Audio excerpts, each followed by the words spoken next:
पण व्यक्त होते। शरद पवारही म्हणतात की 48 तासात जर नाही उरकलं तर मी स्वतः कर्नाटकात जाणार। मी स्वतः कर्नाटकच्या मुख्यमंत्र्यांशी बोललो। मी नाराजी देखील व्यक्त केली, चिंताही व्यक्त केली आणि अपेक्षा व्यक्त केली की त्यातील तात्काळ त्याच्यावर कारवाई केली पाहिजे। कर्नाटकच्या मुख्यमंत्र्यांनी मला ॲश्युअर केलं की तात्काळ त्या ठिकाणी कारवाई केली जाईल आणि जे लोक अशा प्रकारच्या घटना करतायत त्यांच्यावर सरकार कारवाई करेल। आणि त्यांनी हे देखील मला ॲश्युअर केलं की या बाबतीत सरकार कोणालाही पाठिंबा देणार नाही। आता त्यांनी जे काही सांगितलेलं आहे त्याच्याकडे आम्ही लक्ष ठेवून आहोत, पण यासोबत हा संपूर्ण विषय मी स्वतः देशाचे गृहमंत्री माननीय अमित शाह साहेबांच्याही कानावर टाकणार आहे। कारण आपल्याला विकासाकडे जायचं आहे आणि अशा प्रकारे राज्यांमध्ये हे जर वातावरण होऊ लागलं तर हे योग्य नाहीये। सगळ्यात महत्त्वाचं आहे की आपल्या संविधानानं कोणालाही कुठल्याही राज्यामध्ये जाण्याचा अधिकार दिलेला आहे, बिझनेस करायचा अधिकार दिलेला आहे, राहण्याचा अधिकार दिलाय, कोणी थांबवू शकत नाही। त्यामुळे जर एखाद्या राज्यामध्ये याची पायमल्ली होत असेल तर त्या राज्य सरकारने ते रोखण्याचं काम केलं पाहिजे। आणि जर असं लक्षात आलं की राज्य सरकार रोखत नाहीये तर निश्चित ते केंद्रापर्यंत घेऊन जावं लागेल।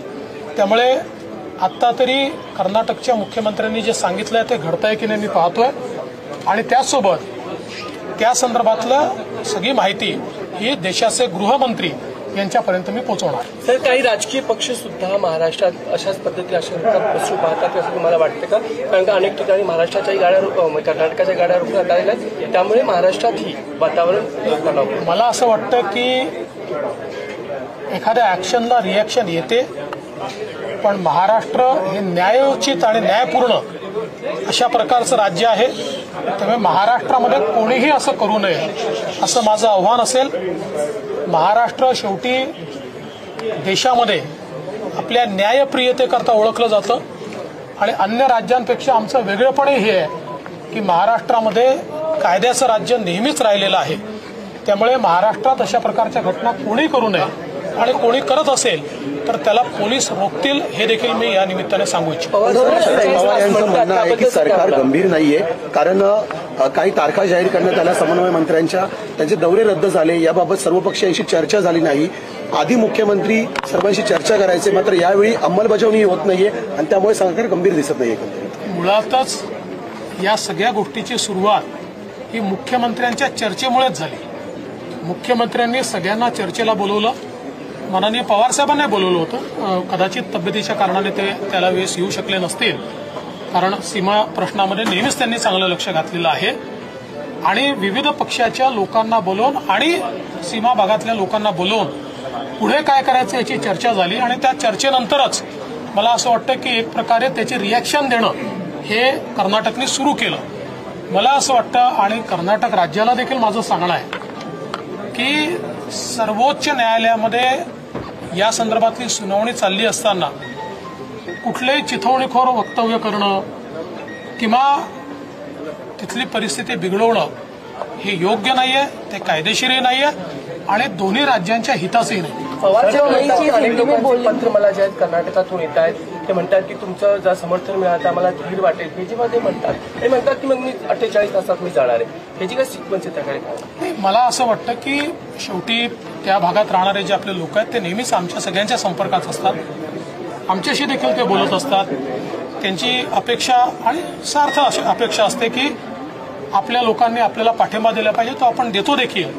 पण मला असं वाटतं की 48 तासामध्ये पवार साहेबांना जाण्याची वेळ काही त्या ठिकाणी येणार नाही। निश्चितपणे तिथलं सरकार, केंद्र सरकार आणि राज्य सरकार हे या परिस्थितीवर आटोक्यात आणण्याचा प्रयत्न करेल। पण महाराष्ट्रातल्याही लोकांना माझी विनंती आहे की ऍक्शनला रिॲक्शन दिली तर या गोष्टी वाढत जातील, या कोणाच्या हिताच्या नाही है। अल्टीमेटम जो है वो दिया गया है, उसको लेकर आप क्या कहेंगे? शरद पवार जी का कहना है कि राज्य सरकार इस पूरे मसले को लेकर गंभीर जो है वो नहीं दिखाई दे रही है। पहली बात तो यह है कि मैंने स्वयं कर्नाटक के मुख्यमंत्री जी से बात की है और मैंने उनको ये कहा है कि इस प्रकार की घटनाएं होना ठीक नहीं है।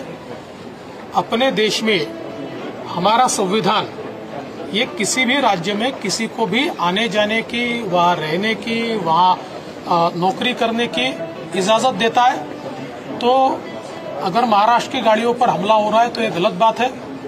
मुझे कर्नाटक के मुख्यमंत्री जी ने आश्वस्त किया है कि वे स्वयं इसकी ओर ध्यान देंगे, इस पर एक्शन लेंगे और ऐसी वारदातें न हो ये वो देखेंगे।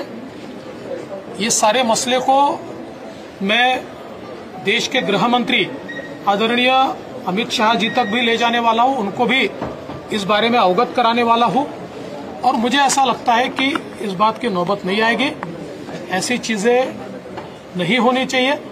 जो मसला सुप्रीम कोर्ट में चल रहा है उस मसले पर कोई हिंसा हो ये ठीक भी नहीं है। महाराष्ट्र में भी मैंने लोगों को ये कहा है कि एक्शन पर रिएक्शन देना ये ठीक नहीं है। उधर गाड़ियां फोड़ी गई तो हम यहाँ पर गाड़ियां रोकेंगे, ये भी सही नहीं है। और इसलिए महाराष्ट्र तो कानून व्यवस्था के लिए जाना जाता है, महाराष्ट्र गुंडागर्दी के लिए नहीं जाना जाता। तो महाराष्ट्र कानून व्यवस्था रखेगा, लेकिन उसके साथ साथ कर्नाटक की जिम्मेदारी है, वहाँ के शासन की भी जिम्मेदारी है कि कोई भी गलत व्यवहार महाराष्ट्र के लोगों के साथ न हो। सर उन्होंने गवर्नमेंट अब मोर्चा भी निकालने वाली है 17 तारीख को, कैसे देखते हैं गवर्नर की स्टेटमेंट पर भी, और जो कर्नाटक का इश्यूज है उन पर एमपीए सतर्क हो गई है, मोर्चा निकालने वाले कैसे देखते हैं? ऐसा है कि छत्रपति शिवाजी महाराज ये हमेशा पूरे देश के लिए आदर्श रहे हैं और आदर्श रहेंगे, इसलिए इस पर कोई विवाद भी नहीं हो सकता। और किसी के स्टेटमेंट से, किसी के गलत बयान से या किसी के बयान का गलत अर्थ निकालने से, किसी भी बात से मुझे ऐसा लगता है कि छत्रपति शिवाजी महाराज का महत्व कोई भी कम नहीं कर सकता। जहां तक इस मोर्चे का सवाल है तो छत्रपति शिवाजी महाराज का बहाना बनाकर ये मोर्चा निकाला जा रहा है। इनकी नाराजगी राज्यपाल जी के ऊपर दूसरी है, वो क्या है ये सभी को पता है, इसलिए वो टारगेट करने का प्रयत्न कर रहे हैं। और मैं ऐसा मानता हूं कि स्वयं राज्यपाल जी ने भी बार बार ये कहा है कि मेरे लिए छत्रपति शिवाजी महाराज ये बहुत बड़े आदर्श है। और राज्यपाल जी ने ये भी बार बार कहा है, और ये बात सही भी है, कि राज्यपाल जी एक ऐसे राज्यपाल है जो स्वराज्य की राजधानी भी गए, रायगढ़, जो सिंहगढ़ भी गए, जो प्रतापगढ़ भी गए, जो शिवनेरी भी गए, और आई जिजाऊ का दर्शन लेने के लिए वो उनकी जन्मभूमि पर भी गए। तो मुझे ऐसा लगता है कि अब इस सारे मसले को जिस प्रकार से तूल दिया जा रहा है, एक प्रकार से राज्यपाल जी के साथ पुरानी रंजिश को ताजा करने का प्रयास ये लोग कर रहे हैं। सर, महाविकास आघाडीचा मोर्चा काढणार जरी राज्यपाल बदलले तरी आम्ही मोर्चा काढण्याची जी भूमिका आहे त्यांची त्याबद्दल काय म्हणाले? छत्रपती शिवाजी महाराज महाराष्ट्राचे आणि देशाचे आदर्श कालही होते, आजही आहेत आणि उद्याही राहतील। कोणी काय बोललं याच्याने तो आदर्श कमी होणार नाही। एखादी गोष्ट असेल, त्याचा चुकीचा अर्थ निघत असेल किंवा चुकीचा अर्थ काढण्यात आला असेल किंवा कोणी चुकीचं बोललंही असेल, तरीही छत्रपतींचं स्थान हे बदलूच शकत नाही। त्यामुळे 17 तारखेचा जो मोर्चा आहे हा छत्रपतींचं नाव पुढे करून आपला राजकीय अजेंडा चालवण्याचं काम केलं जात आहे। सगळ्यांनाच माहिती आहे की राज्यपालांवर या पक्षांचा राग कोणत्या कारणाने आहे। तो राग काढण्याकरता आता छत्रपती शिवरायांचा उपयोग होतोय, जो अतिशय चुकीचा आहे। छत्रपती शिवरायांचा उपयोग राजकारणाकरता करणं अतिशय अयोग्य आहे। आणि जे लोक छत्रपतींच्या वंशजांना पुरावे मागतात त्यांना काय अधिकार आहे छत्रपतींच्या नावाचा वापर करण्याचा? आणि पुरावे मागितल्यानंतर सारी माफी देखील ते मागत नाही, त्यांना काय अधिकार आहे राज्यपालांना प्रश्न विचारण्याचा? त्यामुळे मला असं वाटतं की हे जे काही सगळं चाललेलं आहे, छत्रपतींच्या नावाने राजकारण चाललंय पण छत्रपतींचं नाव कोणीही कमी करू शकत नाही. सर